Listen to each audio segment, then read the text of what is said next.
ঠাকুর মশাই, আমি না চারিদিকে সব সময় ভূত দেখতে পাই, আর সেটা দেখার পর আমার না মাথায় ভূত চেপে যায়। আমি কি করব ঠাকুর মশাই? দেখো, ভূত তাড়ানোর জন্য তো আমার চারিদিকেই যথেষ্ট খ্যাতি রয়েছে। এবার এই ভূতটাকে তুমি কোথায় কোথায় কখন কখন দেখতে? ওই তো আপনার মাথার পিছনে আমি দেখতে পাচ্ছি। সেরেছে।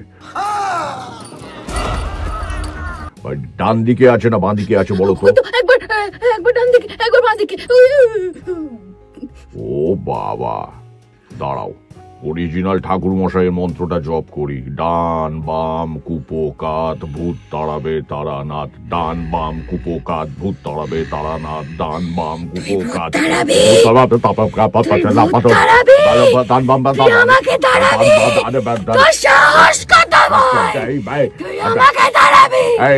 গলা কেটে তোর রক্ত পান করবো। পল্টু, ঘরটা থেকে বার কর আমাকে, পল্টু। তোর গলা